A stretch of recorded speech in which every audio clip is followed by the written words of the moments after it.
Finalmente, a todas las personas conectadas por streaming en nuestro Facebook, por supuesto, de la Facultad de Comunicación Social.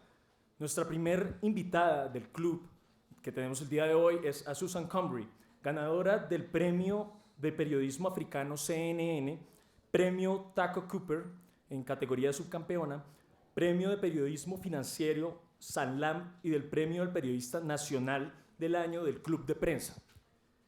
En 2015 fue preseleccionada para el Global Shining Light Award. Desde agosto de 2016 hace parte del equipo Anabungami, un medio de comunicación dedicado al periodismo de investigación en Sudáfrica. Le damos la bienvenida al director del programa de Comunicación Social y Periodismo, Juan Camilo Hernández, quien nos dará los detalles acerca de la creación de este importante club.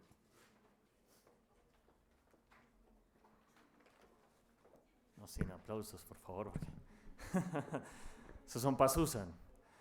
Bueno, Susan, profesores, queridos estudiantes, buenas tardes. Gracias por acompañarnos hoy en el lanzamiento de nuestro club de periodismo. Está en mora ponerle un nombre y eso lo vamos a dejar en manos de ustedes a través de un concurso que ahora al cierre vamos a anunciar y que tendrá su respectivo premio también. Una iniciativa que se gestó en el seno del Departamento de Periodismo y que busca enriquecer las experiencias curriculares fuera del aula para el programa de Comunicación Social y Periodismo. First, I want to thank you, Susan, for the opportunity to share your journalist project and your vast experience with us. I would like to introduce to you to our university professors and students.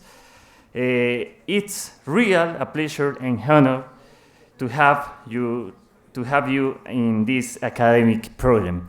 Welcome. Los clubes por naturaleza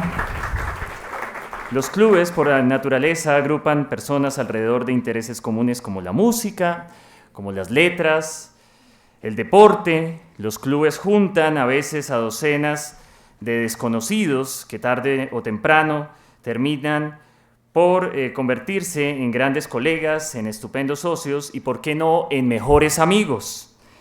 Los clubes, sobre todo los que nacen con propósito cultural, son sinónimos de tertulia, de conversación, de charla amena. Son espacios informales y coloquiales para departir, para echar broma o para mamar gallo, como dirían los residentes de la costa norte, o como para botar corriente, como dirían en perfecto cachaco.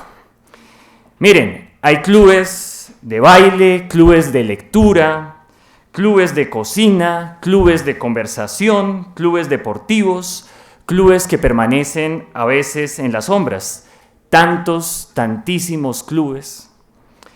Hemos sabido del famoso club de Bilderberg, la reunión de los líderes más influyentes del mundo. Alrededor de este se han tejido historias de conspiración, de terror. Hemos sabido de clubes atiborrados de palmareses, como el Real Madrid, como el Barcelona, como Millonarios, como Santa Fe. Otros no tan renombrados como los colombianos y gloriosos Orso Marzo y Sucre Fútbol Club.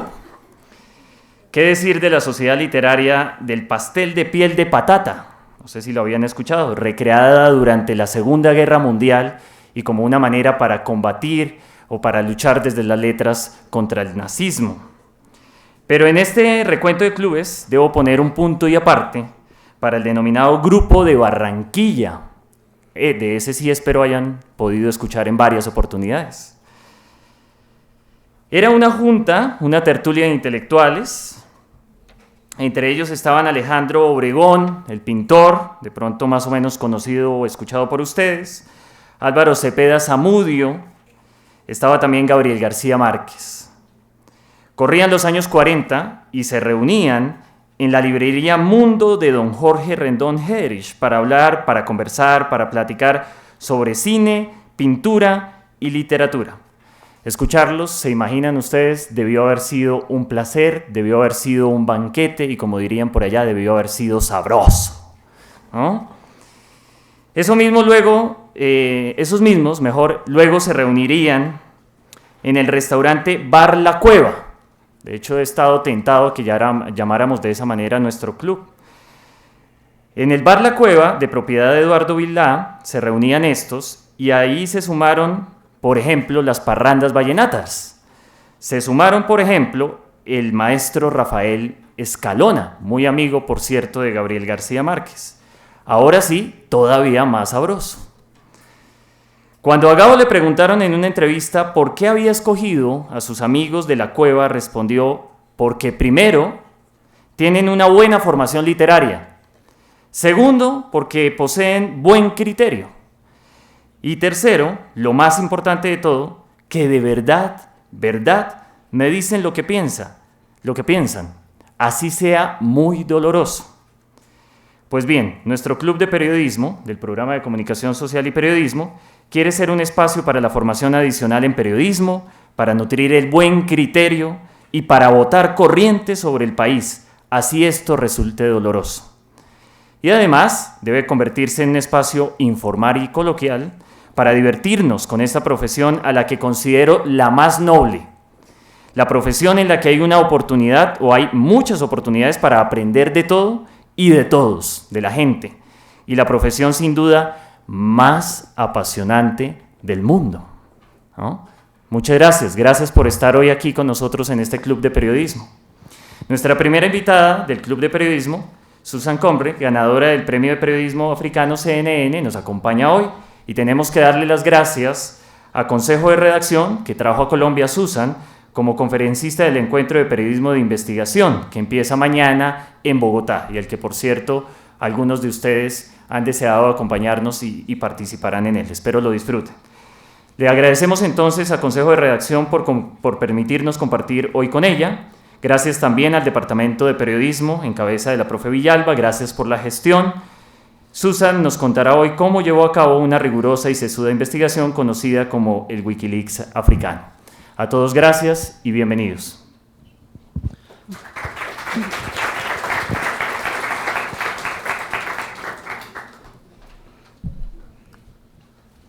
Are you going to say something or can I start? Yeah, I'm going to say something. Bueno, bienvenidos a todos. Por supuesto, la profesora María Isabel Magaña va a dirigir esta charla y esperamos pues que todos estén muy pendientes de lo que va a decir, pendientes de la diadema para quienes lo necesiten. Y bueno, a ver. Thank you. Welcome everybody. Thanks for being here. Thank you, Susan, for being here with us in Colombia and in La Sabana University. It's a pleasure and I'm really happy a lot of my students are sitting in these chairs because we're going to have a lot of conversations in class and because we have, in the ones that have already gone through my courses, we have had many of the talks or the topics you're going to address today. We discussed them in class, so it's great having another female in the stage, sharing all her strength and her knowledge and the way they did the teamwork. So the way this is going to work, you guys, is Susan's going to tackle different areas of how the investigation was developed, and I'm going to ask her some questions as she goes, and then we'll have a space for you to ask all the questions you may have. So please write them down, have them in your mind, and be sure to make them when we have the space, okay? So there you go, Susan. Please share with us everything about the Gupta Leaks. Great. So let me just start with, this is us, this is our team. We're a non-profit organization called Amabungane, and I'll show you on the next slide what that means and why we've got a dung beetle as a logo.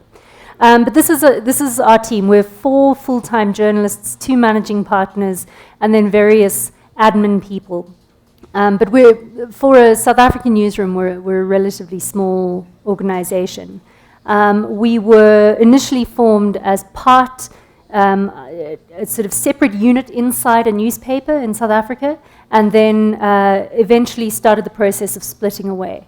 And now we're at a stage where we publish online on our own website, but we also publish with other publishing partners. But the main thing is that we are entirely donor funded. We don't take advertising. That's our model that we're trying to drive and to pioneer in South Africa. Do you have a model that is similar to the ProPublica one, where donors don't know what you're investigating and they just donate, or or they're like sponsors that donate a specific topic? Because we have both models here in Colombia, and we don't know yet which one is better. So we, the part of our kind of our push to show that we're independent, one of the conditions that we have is that we're very strict about who we take funding from. And also that one of the conditions is that the funders have no say in what we investigate.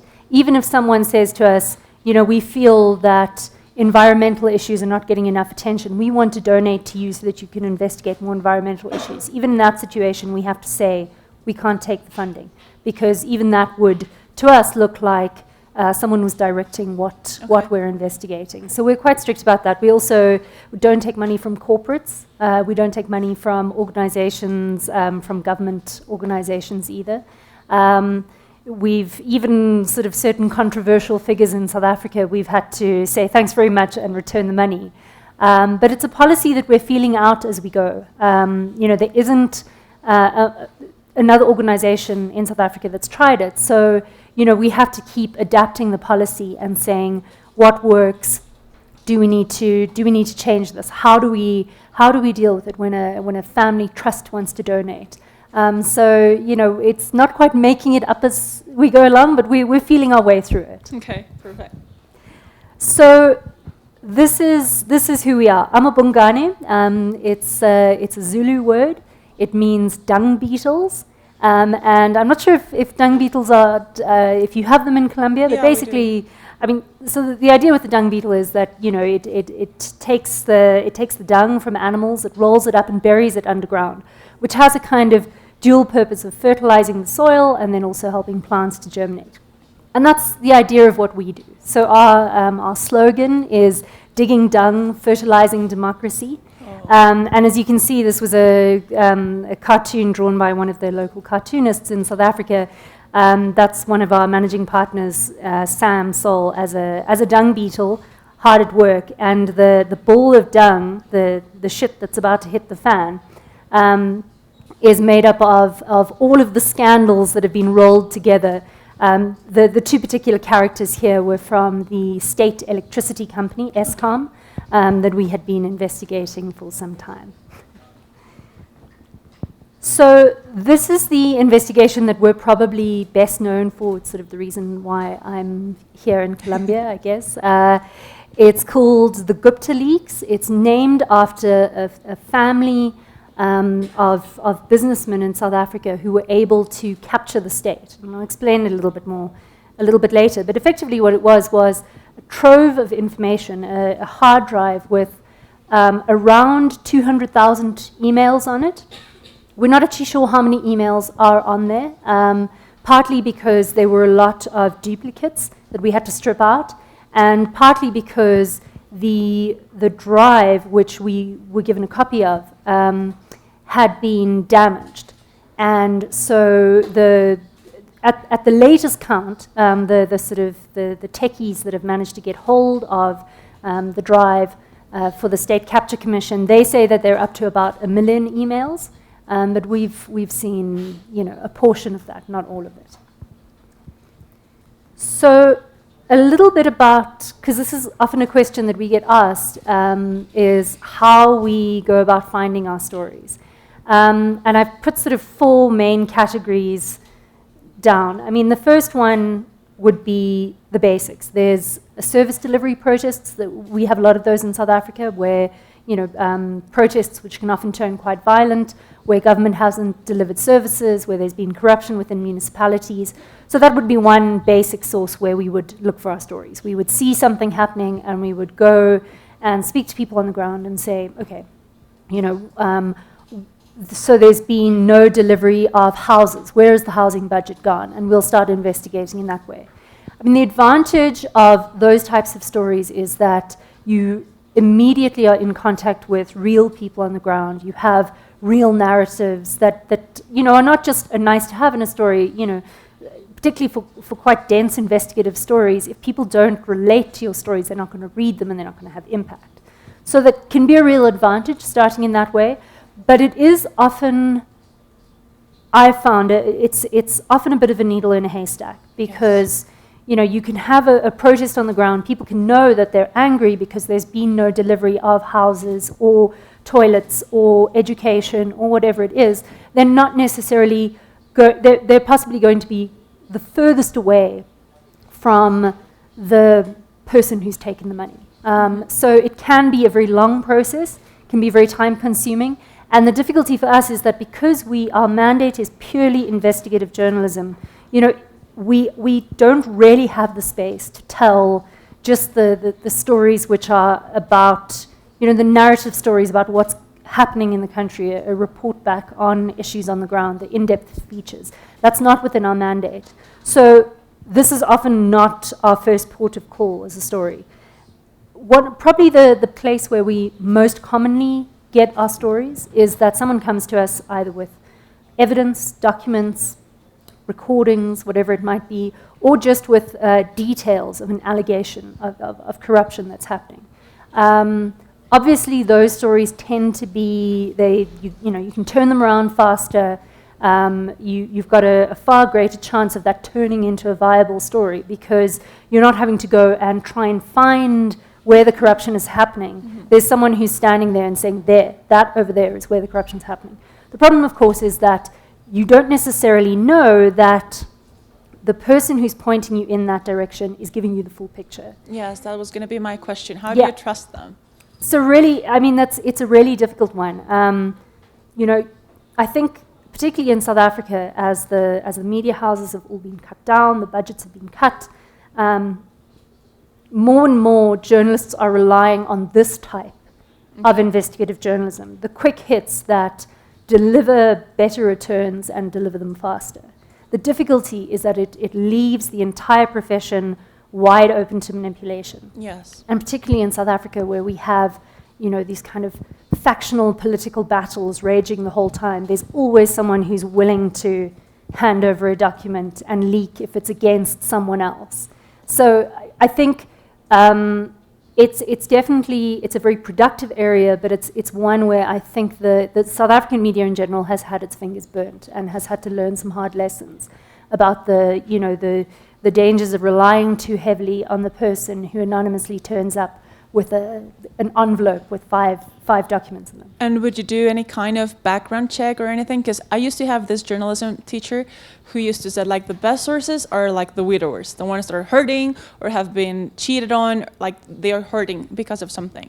Because they'll tell you everything. They'll spill the tea and say everything about it. But then again, you need to know what the issue was with them so you can know where the limit is. Do you do any kind of background checks or get to know the sources before you trust them? Or you just like start rolling with the story and then try and figure out how it all matches? Yeah, I think that's one of the huge advantages that we have as an organization because, we don't have, we effectively have no publishing deadlines. We don't have, you must have a story done by this Friday. If the story takes 3 months, it takes 3 months, and the editors say that's fine.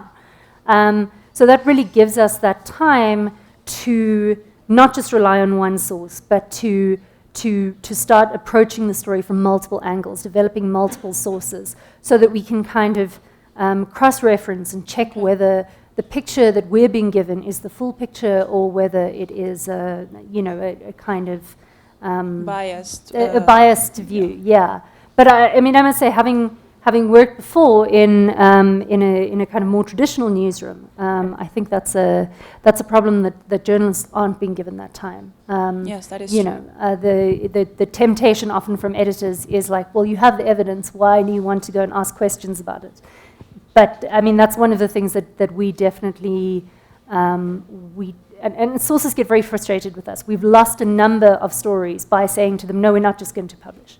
We're going to take our time and investigate. And what we often do see is that the same documents that we are given might then suddenly be given to the Sunday newspapers. Okay. There's a tradition in South Africa that if you want something to come out without anyone asking too many questions, you go and deliver it on a Friday to the Sunday newspapers, and you tell them that the other ones got it, and they, out of panic that they're going to lose the story, will will tend to publish. Yeah. So it's a bad tradition, but unfortunately people, in powerful positions know that, and they know that it can be manipulated, that situation. The good thing is you can do a better story by Wednesday and say, well, you got it wrong on Sunday. This is a true story, right? That's true. Yeah, we don't often make friends by pointing out how people have got things wrong. But yeah, it's the way we prefer to operate, even if it means losing the story. So another source of stories for us is the leaks, the kind of large dumps of data. What we saw particularly in sort of 2016, 2017, is that we started getting more and more of these types of leaks, large amounts of information. And I can't be sure, but my theory is that people within government were starting to panic. They were starting to feel that this is not just going to sort itself out internally, that things were getting so bad that they felt the only way is to go outside of, whether it's outside of the political party, outside of the government department, whatever it is, and start placing that information out there. I love these types of sources of information because it gives you, your narratives are not determined, or you don't have sources trying to dictate the narrative of your story. It allows you to go in there, to dig, to find multiple stories, to come to your own conclusions based on the evidence. And it's also just a fantastic sort of trove of information. I will say, though, that colleagues of mine who've worked on things like the Panama Papers and things like that, much more difficult because it's, for instance, with the Gupta Leaks, we had one organization and we knew a lot about that organization already. So we knew what to look for. Whereas something like the Panama Papers can be really tough because it's a needle in a haystack. You don't know what you're looking for. And so often those types of leaks are sort of, I often feel are better as sort of reference leaks that you can dip into over and over again as you need information. But I know colleagues who've had a really tough time, extracting stories from those types of leaks. I mean, another way that we get large dumps of information would be through, it's what's called PIA in South Africa. It's the equivalent of FOIA. Okay, yes. So it's just our way of being able to go to the government and say, give us this information. They often refuse, and we often have to go to court. They will often capitulate on the steps of the court and will just hand us the information. That's sometimes a 2-year process. But it's one of the things that, I like to keep a whiteboard behind my desk, which has a kind of running tally of things that I've asked for, knowing that they're not going to come in time for the story that I want to write in a month's time. But in 6 months, maybe I'll get what I'm looking for. Yeah, that's one of the tips I think we teach students here is just use your FOIA requests and keep asking every week for something. It doesn't matter if at first you don't know what the story is. Ask for as many things as you can and just keep the database around and keep asking questions because you don't know what's going to pop up, right? Yeah. So, I mean, that's an interesting one. How effective is your system in Colombia for accessing information? It depends who you're going to ask the information to. So the upper governments, such as ministries and policemen and the armed forces, they know how to implement the law because we have a law, and that's beautiful. And they tend to find the way to give you as much as they have to and keep as much as they can. But they usually, since these requests are usually answered by the communications department, then you most of the time get what you want because you don't have to tell them exactly what you are going to use it for. You can always say, oh, I'm a student and I'm just curious about my country. And that'll be enough, right? But then again, as you go deeper into like small communities or small government areas, then that's crazy because they don't know the law in the first place.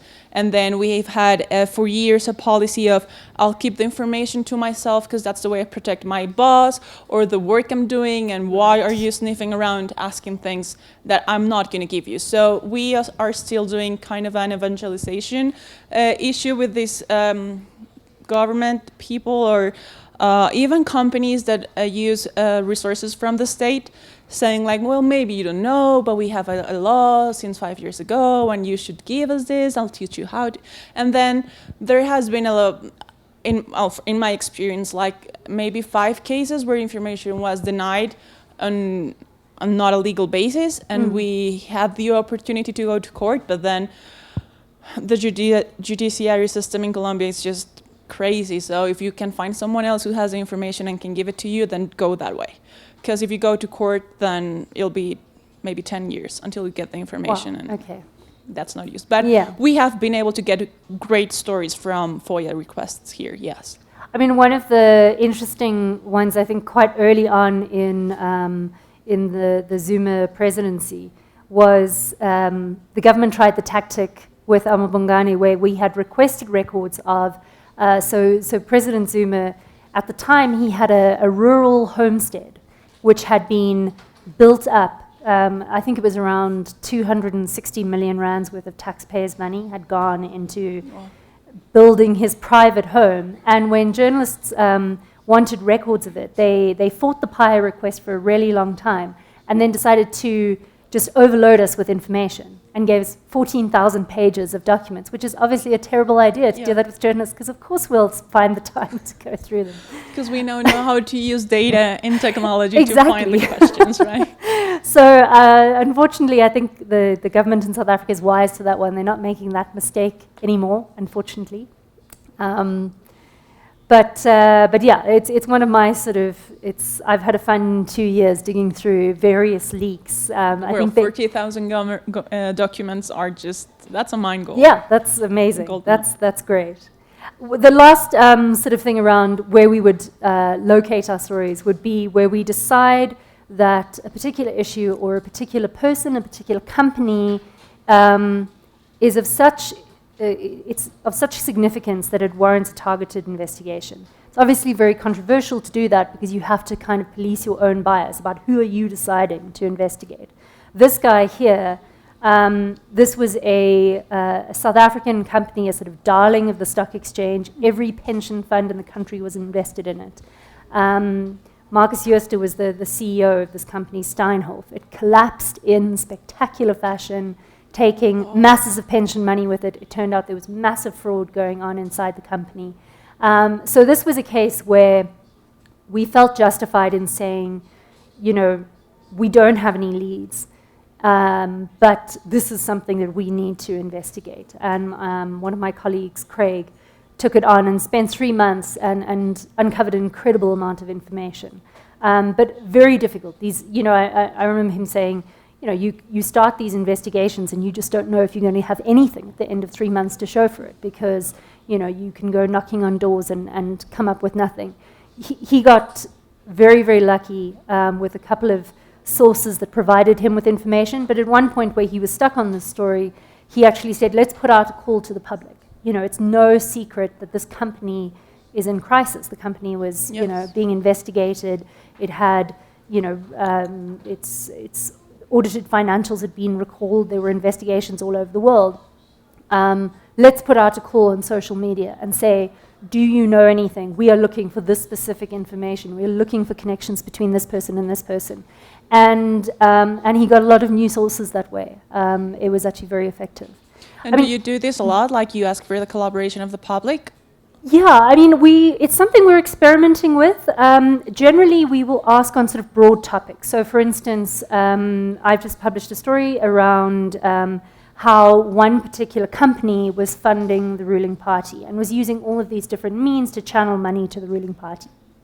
And so in a situation like that, what we'll often do is we'll put together a short little video clip which we film, you know, with our own cell phones in the office because we don't have a multimedia team, we do it ourselves. And we'll say, look, if you know about other companies that are funding other political parties, you know, come forward with information. And sometimes people do. It's often, you know, a bit hit and miss, but it's something, you know, when you have big issues like that, something like political party funding, the influence of money in politics is always going to be an issue.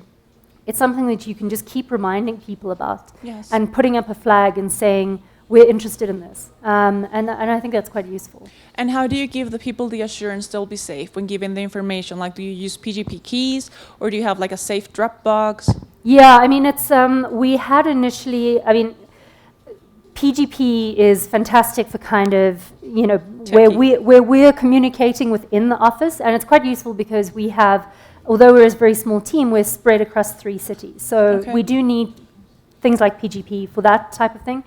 Very few members of the public who are going to come to us with information are going to be sussed enough to use PGP, and I've tried to explain to people how to install it. I know, It's a nightmare. So I understand. Look, we do say to people, if it's sensitive information, try to use a disposable email address. Try to use an encrypted email, you know, something like Tutanota or something like that. We also give our cell phone numbers on the website, and you know, we encourage people to not to call us at all, because phone records are very susceptible in Yeah. South Africa. WhatsApp is a little bit safer. We don't have any reason to necessarily suspect that people are able, or that players within South Africa are able to read the contents of WhatsApps, but we will try and encourage people to rather use something like Signal. We do also have a sort of anonymous portal on our website where people can come. They don't have to they don't have to register, they don't have to leave an email address, anything. They can attach documents if they want. If they want to leave their details, they can. But if they want to literally just send us a one line and say, by the way, you should look at this contract, then that's what they That's can enough. do. That's And great. that's actually been a really useful portal. But yeah, I mean, I think we're feeling it out as we go. You know, the difficulty now, the difficulty that we had with the Gupta Leaks is that we just don't know the security capabilities of the state in South Africa. For instance, there's a South African company which is very involved in kind of being able to intercept communications for governments, being able to grab large amounts of data without going through any kind of court process to do that. So there are reasons to be worried that the state would have those capabilities, but yeah, we just don't know. Okay. So this is kind of how we sort of tend to set priorities. We set them once a year, and then on a sort of ad hoc basis as we go. The one on the left, which I'm hoping is also your left,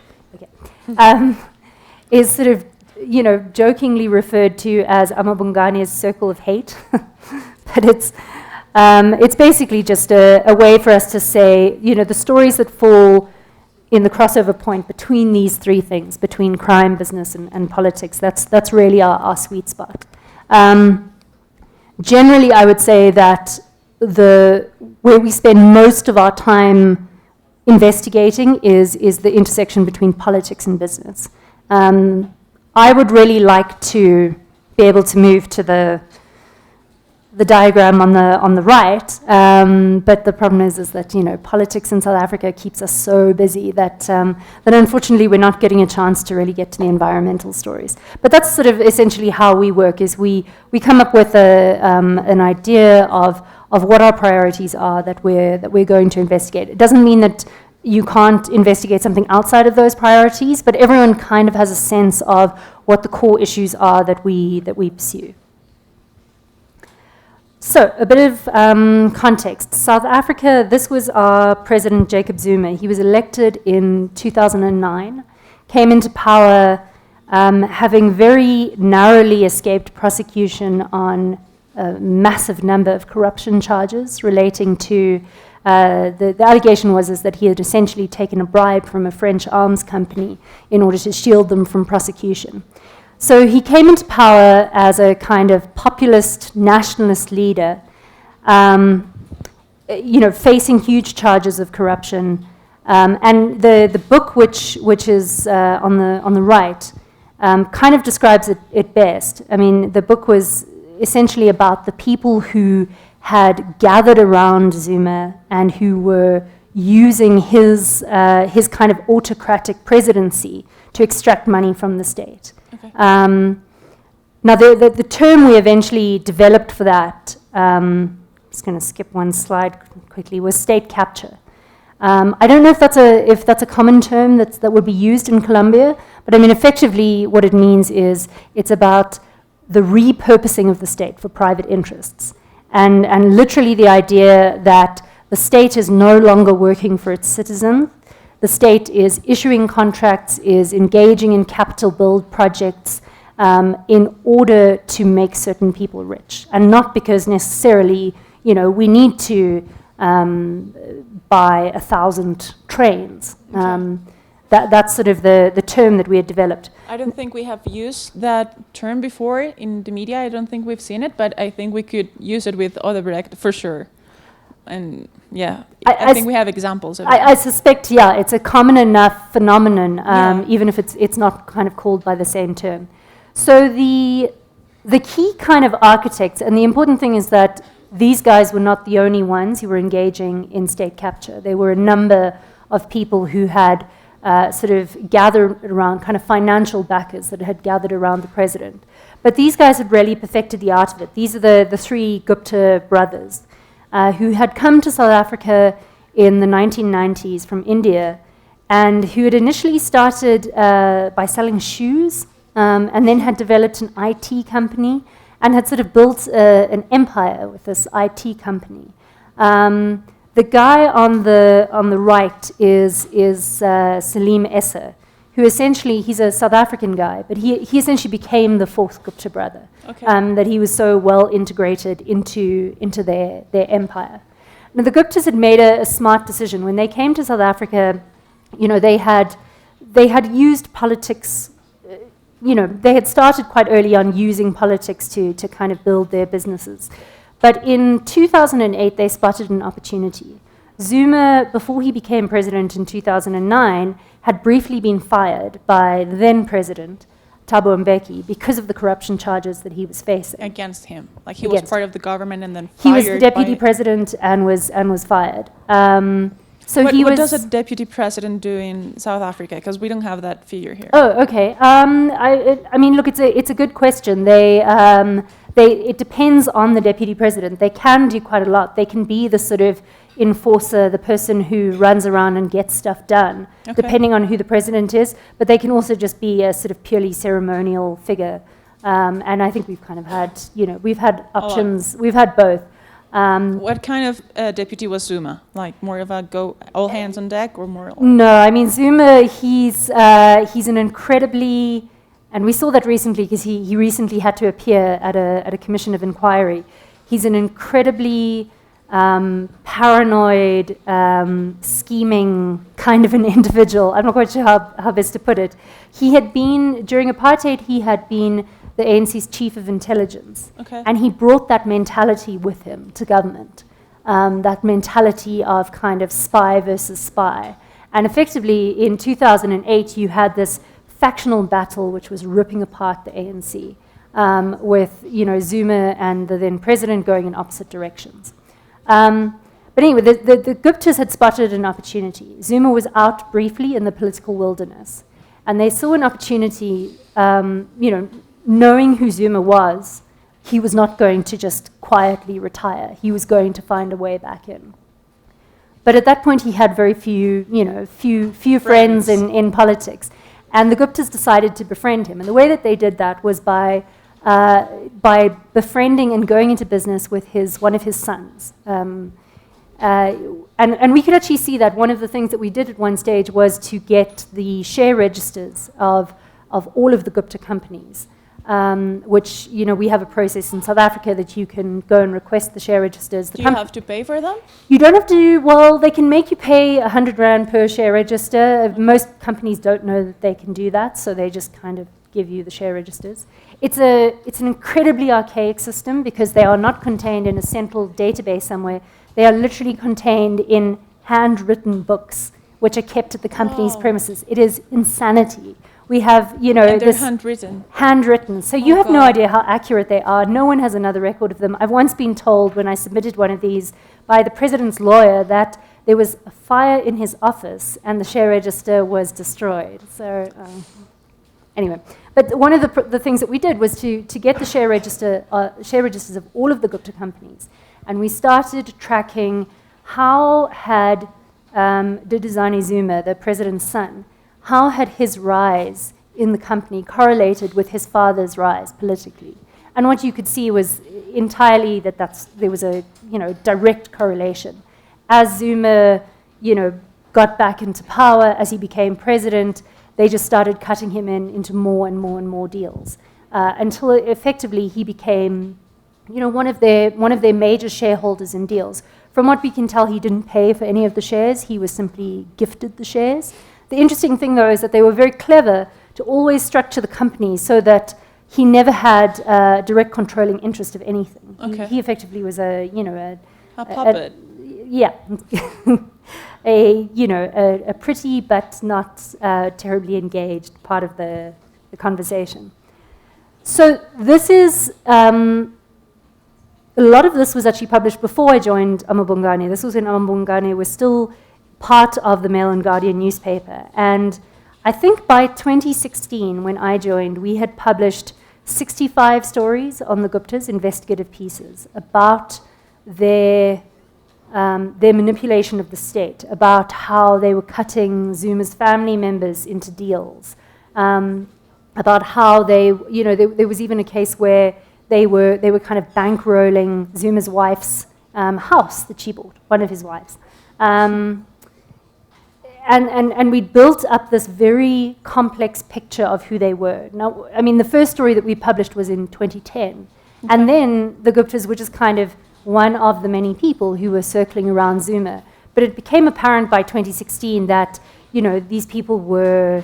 determined on, constant. Yeah, were really the kind of key capturers of the state capture project within the state. So the question is, who was captured? The former president likes to say, well, if every part of the state wasn't captured, then how can you call it state capture? Which is ridiculous. But so there were kind of three main categories of people that the Guptas had sought to capture. First of all, the family members of the Guptas. You've got Dudazani Zuma and Bongi Ngema Zuma, one of Zuma's wives. The other category, which was very important, was Zuma's political allies. So, in South Africa, the ANC is traditionally ruled by a tripartite alliance with the Communist Party, the biggest trade union, COSATU, and the political party. But when those political allies didn't work for Zuma, he simply found new ones and built his own alliances. Now, what we saw was the Youth League of the party being a very central role, and you saw the Guptas, cozying up to the Youth League. The Mkhonto Wesizwe Military Veterans Association, which had been the armed wing of the ANC during apartheid, and was now a sort of veterans lobby group. They were suddenly, you saw key figures within that organization being cut into mining deals by the Guptas and things like that. And then very importantly, the guy at the bottom there is Ace Magashule. So he forms part of what became the Premier League in South Africa. Okay. And what that refers to is that, South Africa is made up of various provinces. Each province is governed by a premier. Now, Zuma had built a sort of political alliance with certain provinces. These were not necessarily the biggest provinces or the most wealthy provinces or anything like that, but the three sort of henchmen, for lack of a better word, that became part of the Premier League were all premiers who sort of ruled with an iron fist in those provinces. And you saw the Guptas kind of going and making common cause with those members of the Premier League where they could, particularly with Magashule. But the most important group is the one in the middle.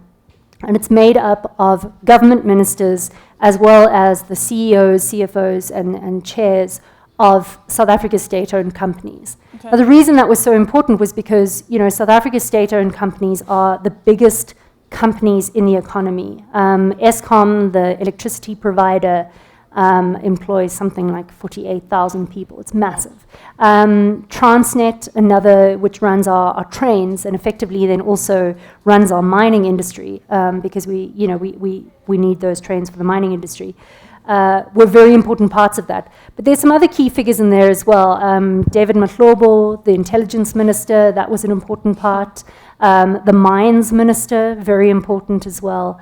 Even the communications minister, these were sort of key ministries that they were targeting. And what about defense? Because I saw in the headings on the slide before that one that was part of the way the Guptas had related with Zuma, right? Through weapons. Right. Yeah. I mean, we have a couple of state-owned companies which produce a large amount of weapons and IP. Okay.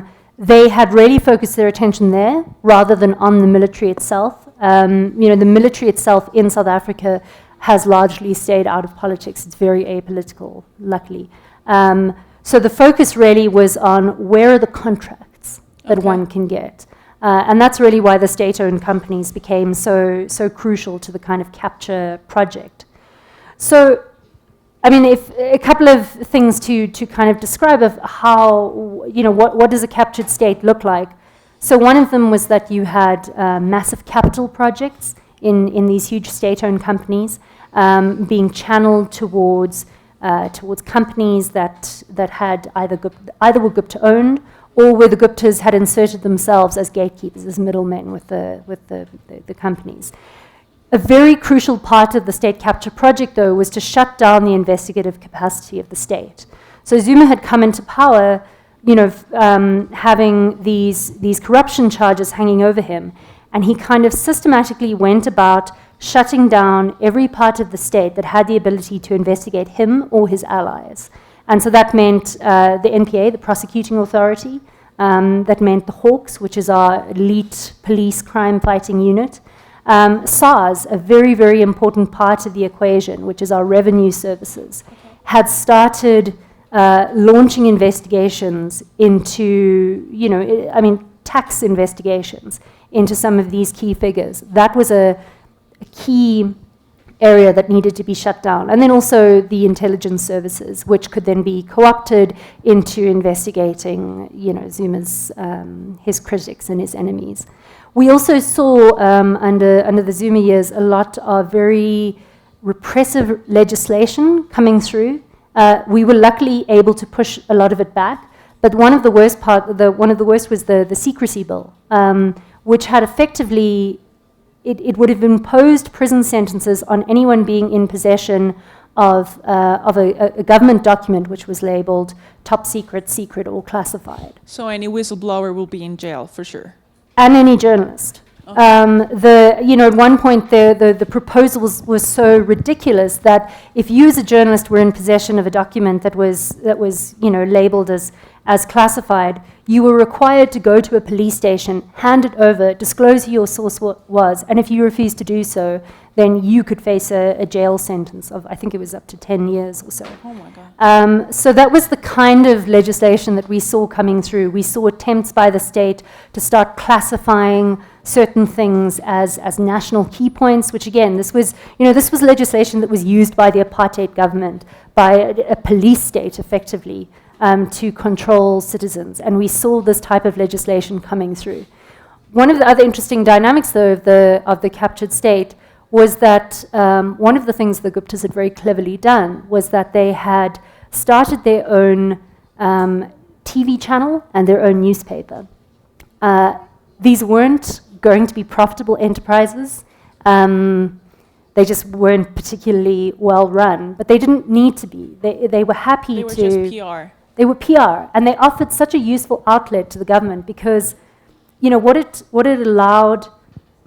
What could kind of come forward was that there was suddenly this alternative channel, this alternative narrative, which any time that any other member of the media started saying, but what about this corrupt deal? What about this?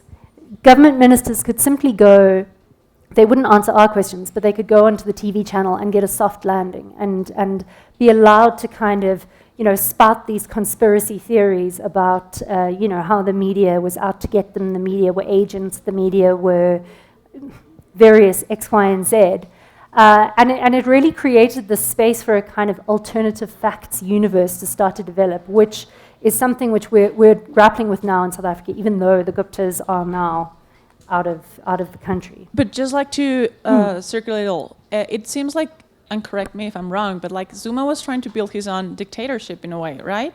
And he was being fueled by the Guptas in a way, because all the money and the resources were coming from his side, and he was able to transform the state into whatever he wanted it to be, fearing everyone that was outside his private circle. and targeting media and activists and anybody who said, well, you're doing things wrong, right? Yeah, I mean, I think we really got to understand that properly when he appeared recently now at the State Capture Commission, because he was allowed to kind of paint his narrative of the state. And this is a president who never took the country into his confidence ever. And so it was the first time really that we were allowed to find out, okay, what does this guy actually think?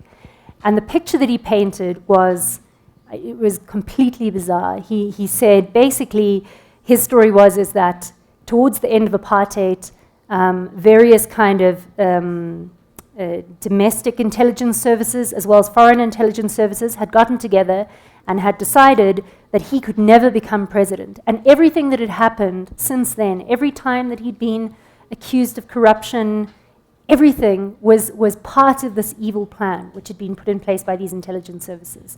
So yeah, I mean, he really was effectively hollowing out the state. Whether his goal was ultimate power or whether his goal was simply to prevent anyone from criticizing him, investigating him, or taking away his toys, I don't know. Okay. It's difficult to know, really, what his motivations were. I think it was clear, though, that a lot of the people around him saw that opportunity, that kind of, the sort of creeping autocratic tendencies, saw it as a wonderful opportunity to start looting the state, which is really what we saw. This was, I wanted to just quickly show you this. This was the media defiantly refusing to, this was Zuma's house, which had been built with taxpayer money, and which the government tried to claim that no one could publish photos of because it was a national key point. Effectively, it was a secret installation. The media thoroughly ignored that, and everyone published it on their pages. So, I mean, this was very early on in the sort of Gupta years. So I think there was an antagonistic relationship with the media from early on. This was just before the Gupta Leaks came out, and I wanted to give you guys an idea of what we were sort of dealing with. The newspaper headline was around allegations that the Deputy Finance Minister, Mcebisi Jonas, who's pictured at the top there, that he had been offered a bribe of, I think it was 600,000 rand by the Guptas, and had been promised the position of Finance Minister.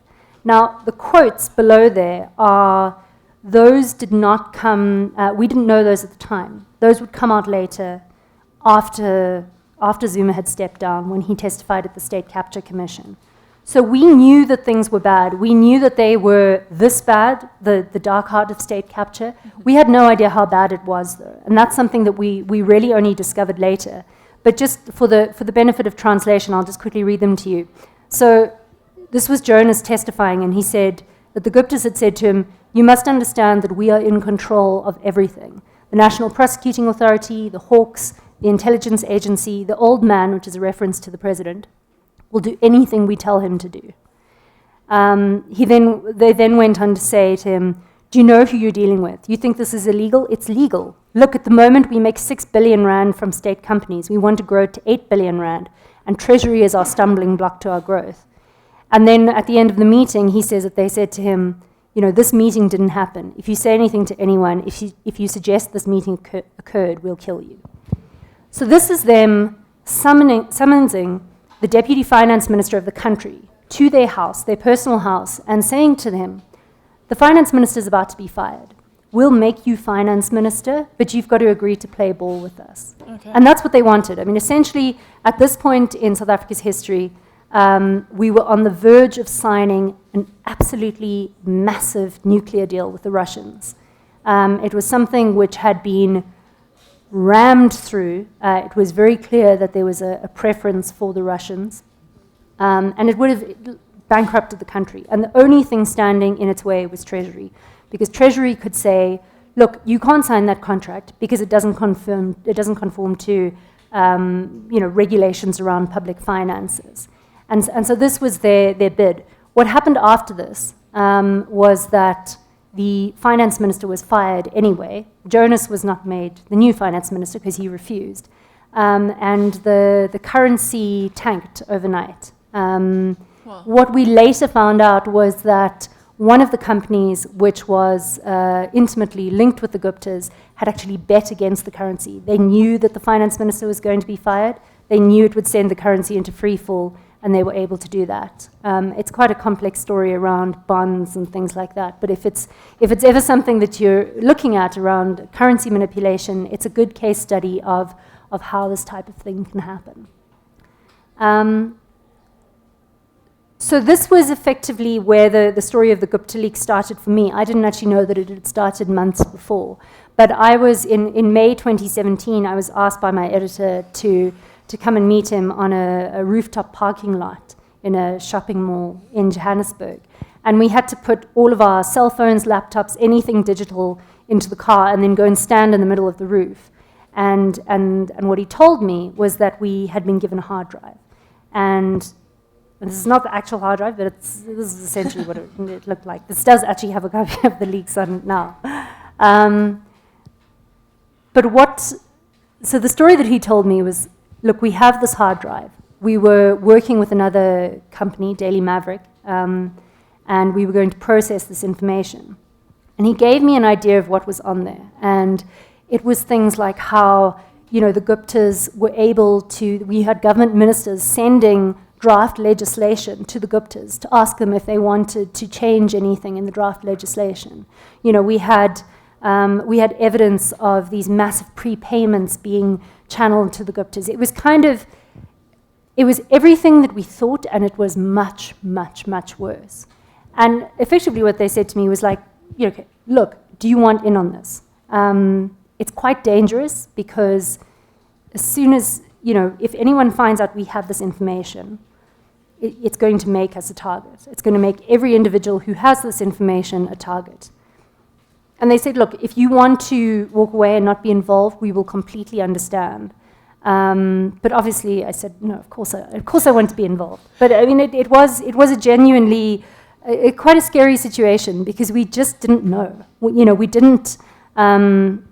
You were not able to dimension what you were getting into and who you were fighting against. Yeah, I mean, we didn't even know, we were so scared of the information that, and this is where I'll get into some of the logistics. I mean, we took a decision early on that we were not going to, that we had to stay offline with the information, which meant we had to buy brand new laptops. We had to kind of leave a trace on emails about why we needed, 8 new laptops. In case anyone was reading our emails, we didn't want it to be suspicious. We had to buy new hard drives to put the information on. We didn't quite... Grappling with the logistics was really difficult. For instance, one of the things was, because the emails, they exist like this. This is what they look like. It's nothing terribly exciting. So, I mean, that's the total count of the box. There are some duplicates in there, but 362,321 was the size of the box that we had. But, even getting basic things like putting Office onto those laptops. That's really hard nowadays without Wi-Fi, right? You have to go online. So we had this whole, we went through this whole elaborate process of it's going to be offline, but then we had to go online for things like, because we figured out that we would have to use Thunderbird to process the information. Outlook wasn't going to work. We had help from a sort of group called Code for Africa, yes. Which does a lot of sort of technical coding work. They were able to take all of these broken PST and Mbox folders for us, because it was essentially, it was one person within the Gupta Empire who had exported their emails, had archived them.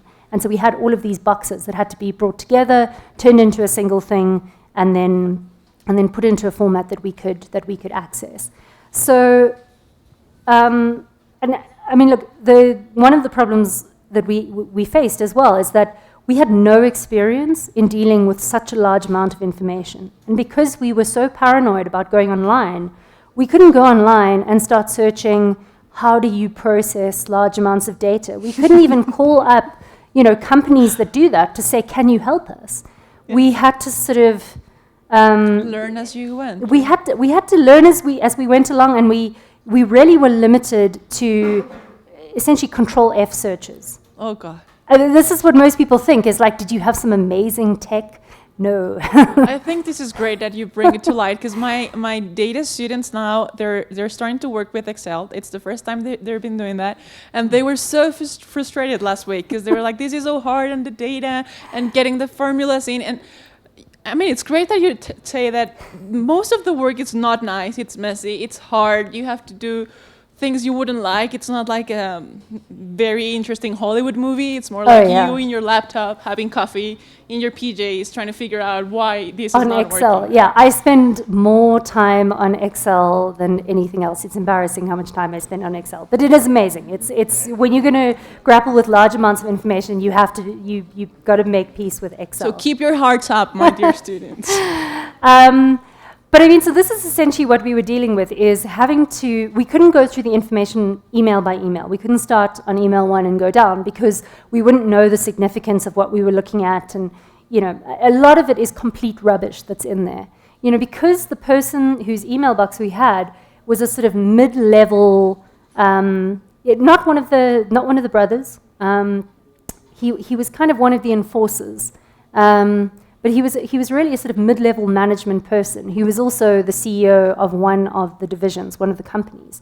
So there's a lot of emails in there about orders for computer parts and things like that. So we had to kind of start developing a system of how we would tackle this. But it really was a case of just having, we tried initially even keeping track of what searches we had done. Say, okay, I've done the search for, Zuma plus nuclear. There was nothing there, But that quickly went out the window, because you just start going down rabbit holes and you lose track of where you are. So it was an incredibly inefficient process, but it really was the only process that we could deal with at the time, because we didn't have the ability to reach outside and ask for help. One of the other logistical issues that we decided, for the sake of security, that we couldn't process the leaks inside South Africa. The feeling is that the police, the intelligence services were too captured, and our lives would be in danger if we were doing it inside South Africa. So we decided that we would leave the country. We would go to somewhere in Europe. We felt that if the Guptas were going to come after us in Europe, it would cause a diplomatic incident, and that would somehow be a deterrent. I don't know if the logic is right on that, but that's what we thought at the time. But even things like trying to figure out where do we go, because most of us are on South African passports, which means you can't just turn up at a border and say, hi, I'd like to stay. You've got to start applying for visas, and and then there's like to justify where you're taking a plane. Like, how do you say to an immigration official, I just need to come hang out in your country for 3 months and just not tell you what I'm doing?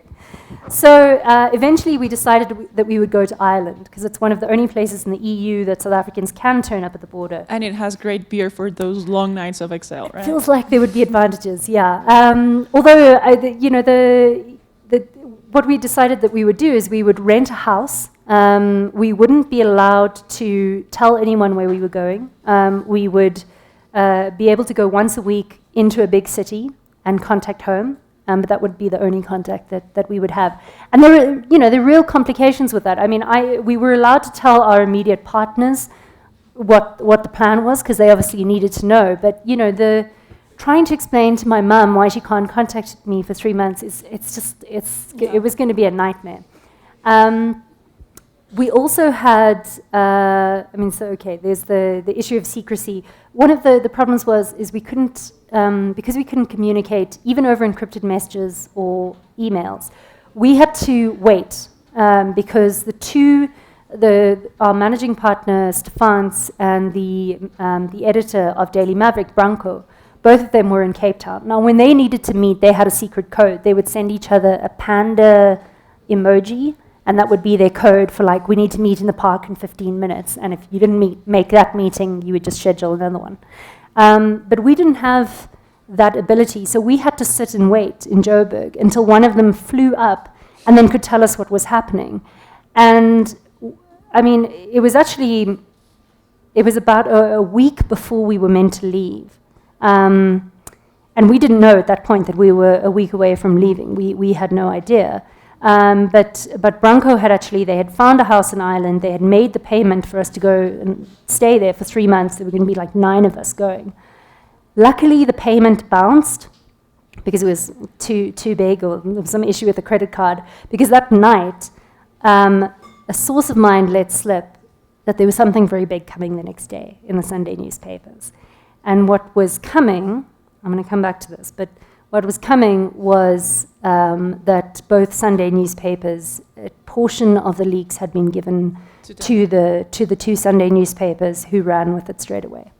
They obviously didn't know that there were complications behind it. One of the complications from our side was that the 2 whistleblowers were still in the country. One of the reasons that it took us so long to get going was that we knew that we needed to get the whistleblowers out of the country, which had all kinds of complications because we couldn't just say to them, well, here's a plane ticket. We had to raise funds for them in order to effectively go and start a new life in other parts of the world, which raises all kinds of ethical questions as well, because that's not something we would normally do. You know, I mean, we're very, it's a non-negotiable that you don't pay for information. And this wasn't paying for information, but it did require a large amount of money to be raised, which meant going to various people who had the means and entrusting them with that secret and saying, there is this information, and the only way it's going to come out is if we protect these 2 people. This is the only view that we have of the whistleblowers. I've never met them. I don't know their real names. They are still outside of the country. They're known as Stan and John, but those are not their real names. And one of the huge problems was that they were still here. And so we had to break the news to them on a Saturday night that this was about to come out, and that they needed to not make plans to leave in 3 weeks or a month. They needed to leave this week. So that was one of the real complications for us, was to make sure that they got out in time. But in the end, the fact that the leaks had leaked, it wasn't a bad thing in the end, because what it meant was that you suddenly had not just us and Daily Maverick who had access to the information. You suddenly had the Sunday Times, you had News 24, you had City Press, you had all of the media in the country. Although they were initially given, you know, a small sample, 200 emails out of the 300 and something thousand, it was, you know, plenty for them to start publishing on. And in a way, that gave us safety in numbers. Because if the Guptas suddenly, or anyone else who was implicated in the leaks, if they had any ill intentions, at that point, there was suddenly 20 investigative journalists in the country who had copies of the leaks, and it was spread too far. So the possibility of suddenly being raided, all of that disappeared. Not immediately. We did have, safety briefings on, okay, if the police are at the bottom of the stairs, you have to drop your laptop out of this window down a stairwell, so hopefully it'll smash. But in the end, it worked out well. I mean, it wasn't what we had planned, but it became a positive thing for us. So once, this was our way of organizing the information. Once we could go online, it was just a really simple system of using Dropbox, assigning topics to different people. One of the really important things with the leaks, one of the reasons that we were able to get so much out of it, is that we had a massive amount of information about the Guptas already, from investigating them for so many years. So we had a huge amount of information that we could draw on. I was having a look now, and the file that we had, the pre-Gupta Leaks file on the Guptas, already had 17,000 documents in it. So that was and a lot of the pieces of the puzzle in the Gupta Leaks, although the stuff was amazing that we found, it needed pieces from outside. It needed that trove of information, that 7 years of building up an understanding of how their empire worked, which deals they were participating in, where we'd heard rumors of them being in the background. Otherwise, I think without that, I'm not sure that we would have got more than like just the superficial And I stories. think that's a very important thing to have in mind, because sometimes people believe, like with Panama Papers or the Swiss leaks, or that until you have a leak, then you can do nothing. And that's not true. Actually, the more you do before, if you ever have a leak, it's what's going to make that leak matter. If not, then you're just going to have a lot of Excels and different dynamic tables and maybe a story, but not like the real juice behind the data, right? Yeah, absolutely. I mean, that's one of the things that we do constantly is we build up files on people. You know, one of the things that I say to people is, you know, if you get a piece of information, a viable reaction to that piece of information is to file it. You know, OCR it, make it searchable, make sure you've got access to it, but file it. It doesn't mean that it's something that you have to act on immediately. And I think with most of the investigations that we've done, it's because we have chipped away slowly at the investigation. I mean, I was chatting to a journalist the other day from the New York Times, and they had kind of said, oh, well, you know, at the New York Times, you'd be told, well, this story's not ready yet. We took a different approach. We were willing to publish for years saying, there's something here. It's not definitive proof. I can't prove this to you definitively, but we can see the Guptas here. There's something strange with this deal. And, you know, we sometimes got a lot of flack for that, for saying that these were speculative stories, but it was absolutely crucial. And again, it was one of those things that allowed us to put up a flag and say to sources out there, we're interested, we're investigating. Susan, I'm going to give you 5 more minutes so you can wrap the story, because the students want to ask questions and they've already given me the signal of moving on. So. I'm going to quickly then run through some of the stuff that we found.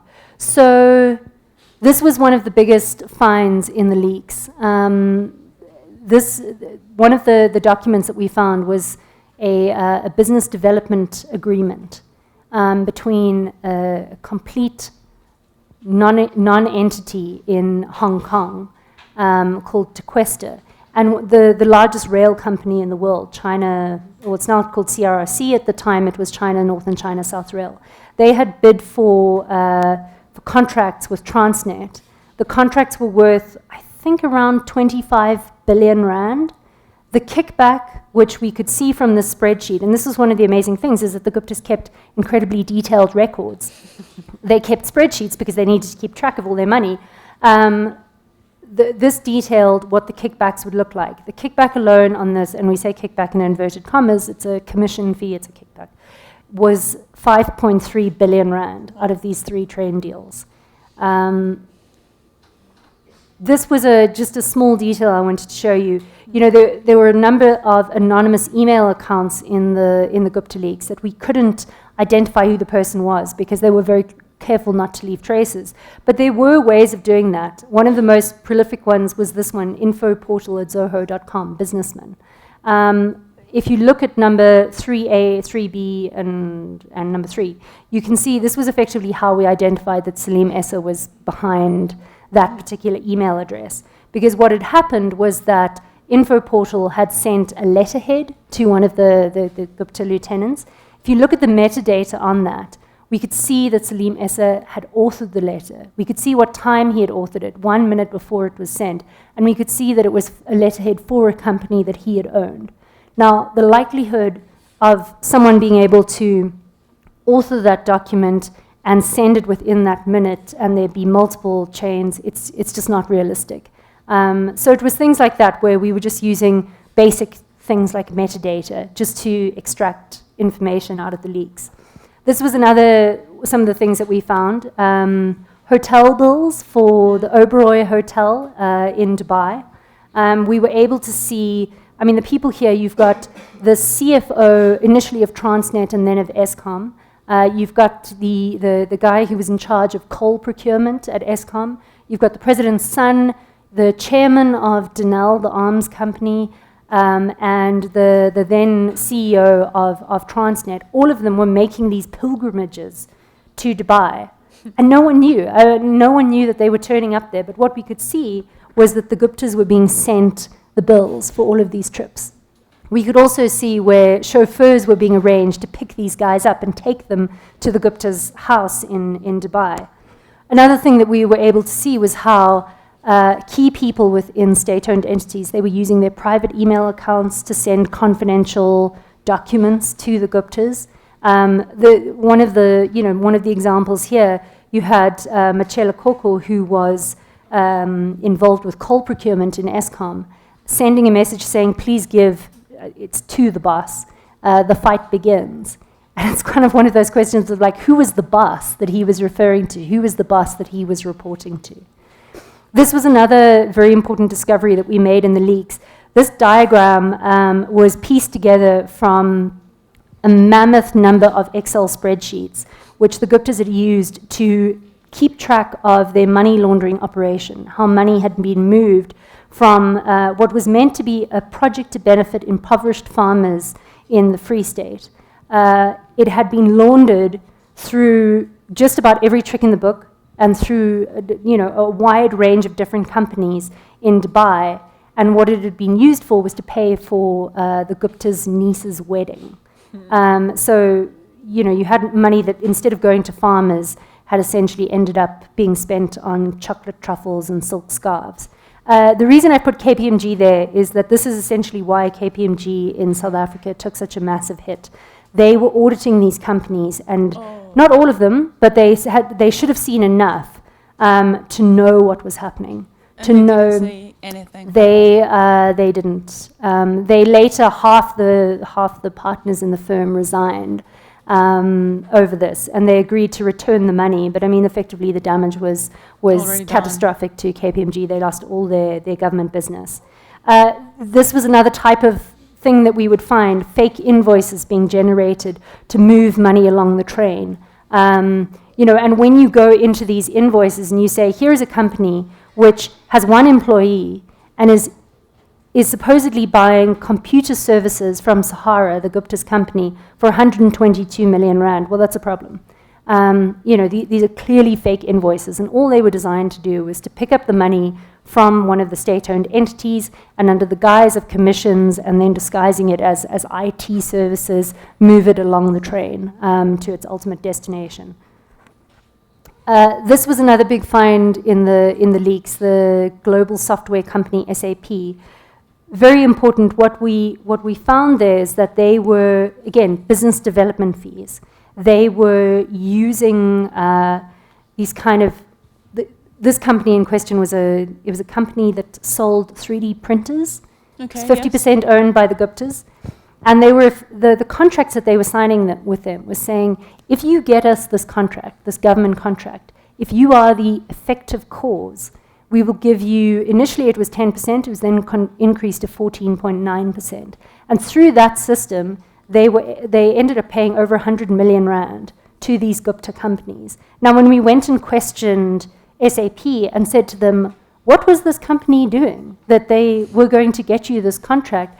They kind of gave us these vague excuses about, we needed 3D models of the train yards for Transnet, and so they were able to print those, and we were like, oh, come on, that's ridiculous. Yeah. What you could see as well, and that was really important for us, is once you started looking into these companies, which was damning because SAP had the right to do that. They had the right to go and audit their partners and see where the money was going. You saw the money going into CAD House, and immediately, on the same day, the money just starts leaving. Yeah. And one of the companies there, Bursar Projects, this is literally where it ends up. The company exists as nothing more than a PO box. And one of the sort of shocking things for me was how quickly things moved out of a legitimate company like SAP and into an absolute black box.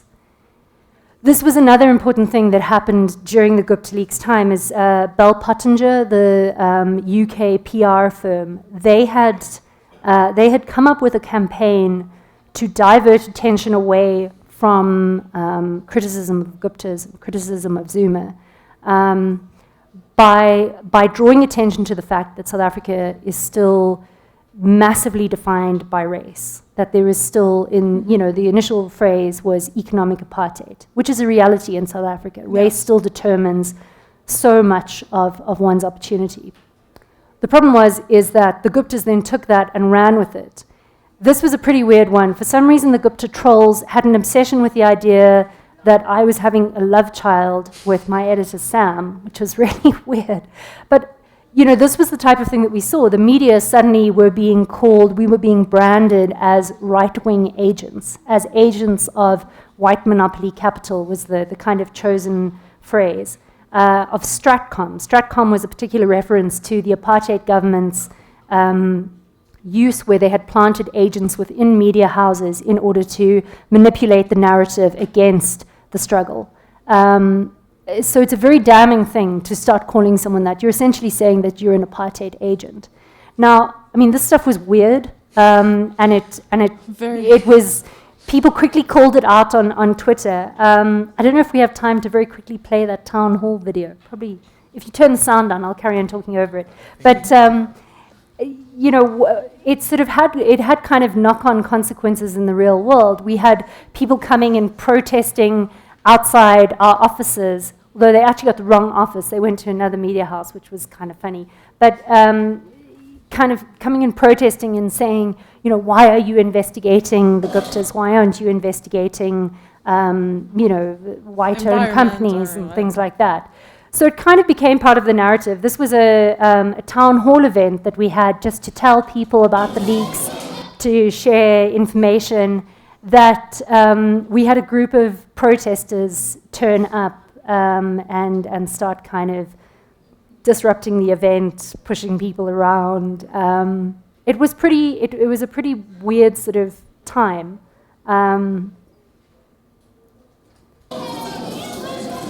Yeah, that's my editor being pushed over.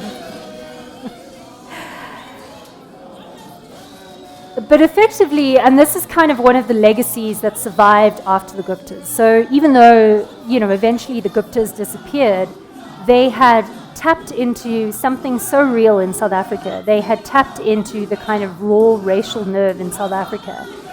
And this is the sort of legacy that's now surviving.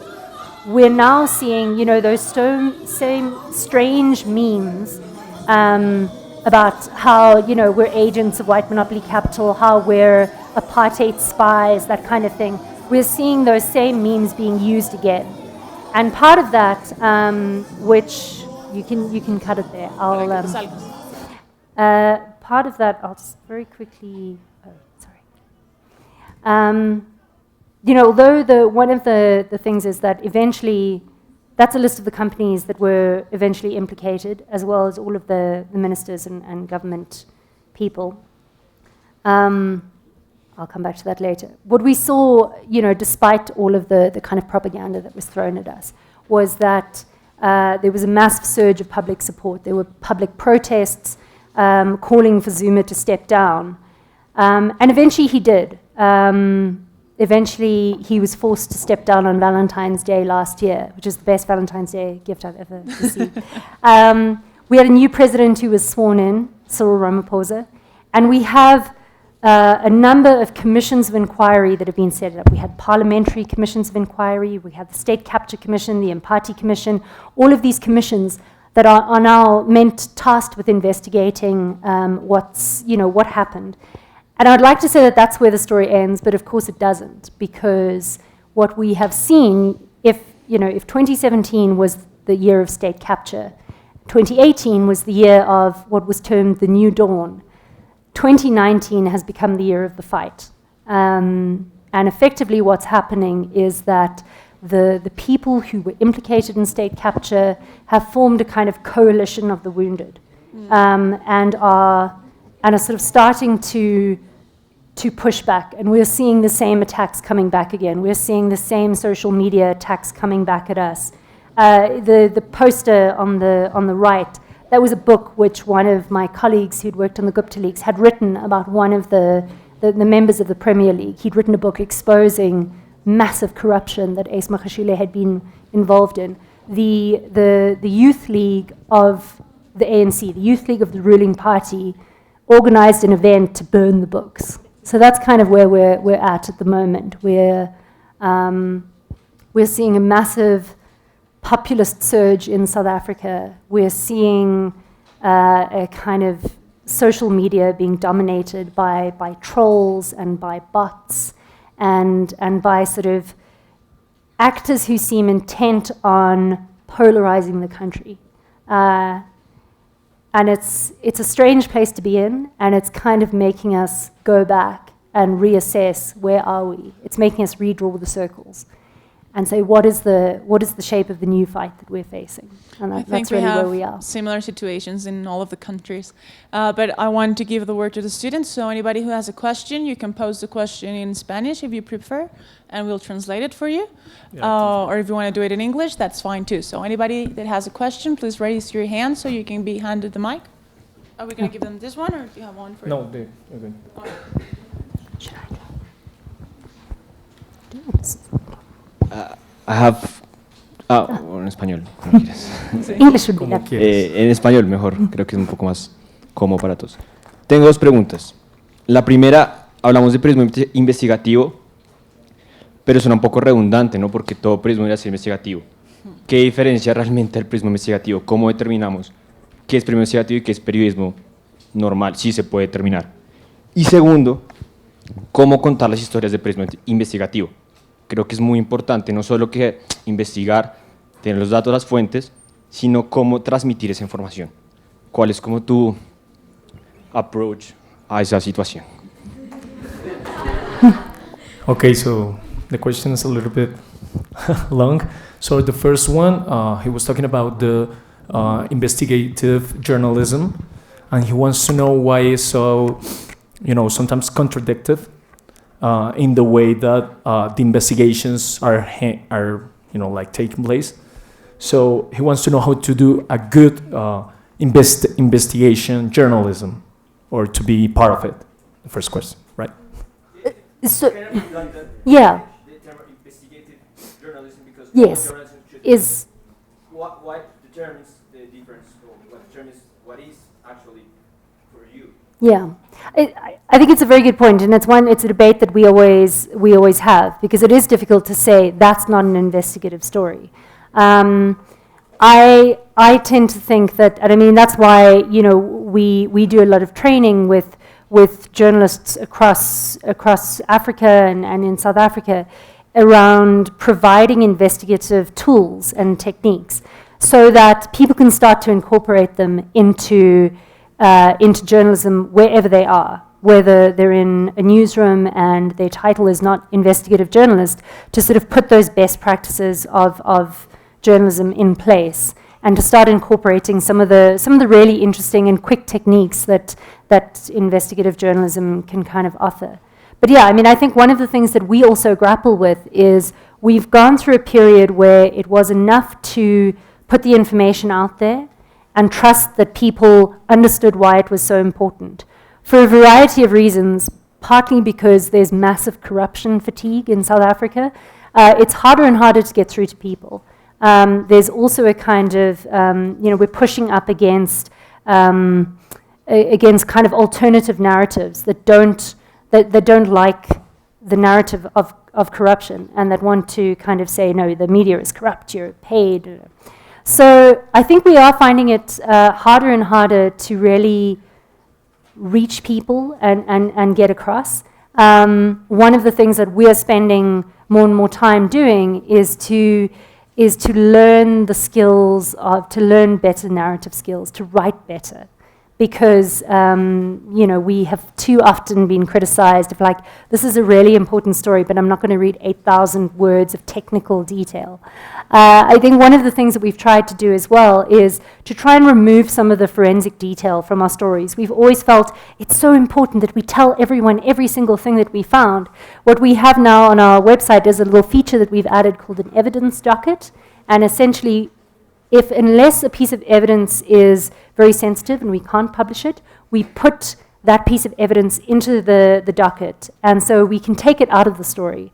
And we can say to people, we can just link it in the story. Or we can say to people, go and explore the evidence for yourself. If you don't like what we're saying, if you're not convinced by it, go and explore it. It's in Dropbox. You can even leave comments next to the document. You can point and show arrows and tell us if you think we got it wrong. People never do, and it often, is quite a good way of sort of dealing with trolls. But part of that effect is really to allow us to to stop trying to hammer people over the head with every piece of evidence that we find. But it's been a difficult lesson for us, and one that we don't always get right, and one that we're having to learn. You know, the luxury of publishing online allowed us to publish 8,000 words. That doesn't mean we should publish 8,000 words on every story. Tenemos espacio para 3 preguntas más, entonces quien quiera hacerlas, se les pasará un micrófono.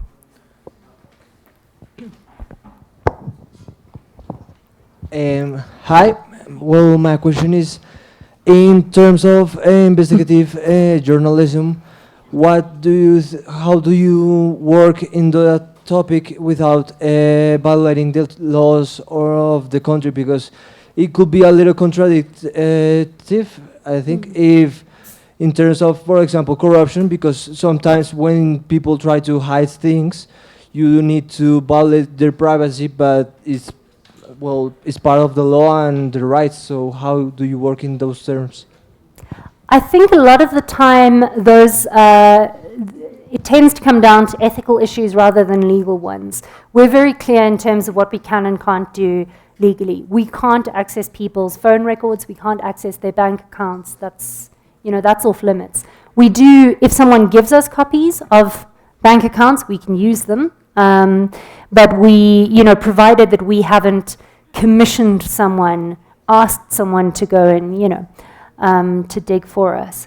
But there are some really difficult ethical issues. One of the, another journalist recently did a story where they had gone to this sort of luxury house which had been rented by Julius Malema, the leader here of the EFF, by him and his party for a week.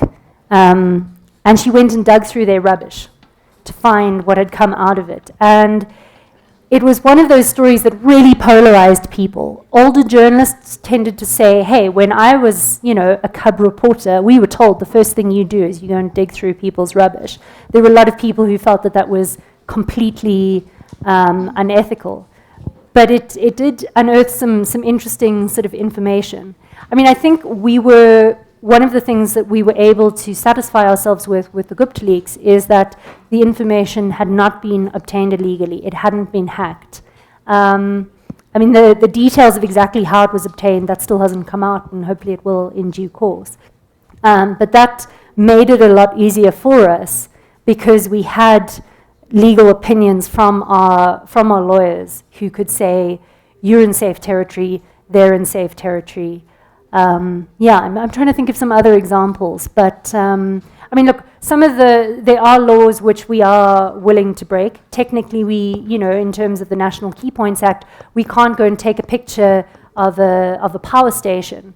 Now, I'm not going to not go and film how, trucks are having to deliver coal by road because someone has, corruptly given a contract to X, Y, and Z. I'm still going to do that. Because the public interest defense is really strong. We're very lucky in South Africa as well that the courts are very progressive when it comes to the media. They're very good at recognizing what is in the public interest. But we also do have a media ombud, a press council, which adjudicates. We choose to be part of it, and they can rule against us. The instances, though, of people actually suing journalists for anything illegal is pretty much non-existent. Por cuestiones de tiempo, tenemos espacio para una pregunta más. Okay, here. So I think at this moment, political corruption has become kind of a main target for investigative journalism. And I think one of the most important things about investigative journalism is that it actually has a power to make a change in society. But talking about the case here in Colombia, where we have to face all this political corruption, mostly every day, I think, maybe. So what do you think is that the most important thing for journalism to actually have that power to make a change? It's a really tough one. We're in a similar situation. We're also just inundated with political corruption. It's like non-stop. And one of the debates that we have all the time is, what is that taking us away from? You know, if there is evidence of politicians engaging in corruption, it feels very difficult to say, no, we're not going to publish that. But at the same time, you know, this kind of constant feed of political information, it does mean that we don't get to go and investigate the corruption that starts with a service delivery protest. And that's a really difficult thing for us. One of my colleagues recently, she's been investigating chemical toilets in informal settlements in South Africa. So in kind of, you know, where you don't have proper housing built, where housing is built from, you know, wooden and corrugated iron shacks, where a lot of South Africans still live.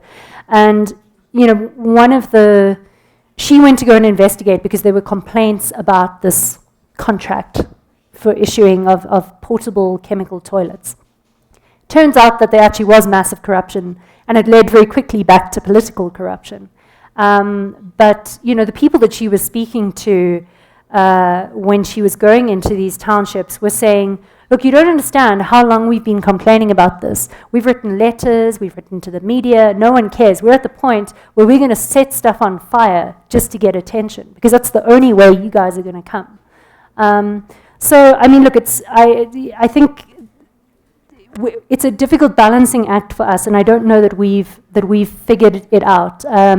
You know, we try to focus on direct evidence of corruption, direct evidence of things like you know, influence peddling, and try to stay out of the factional political battles.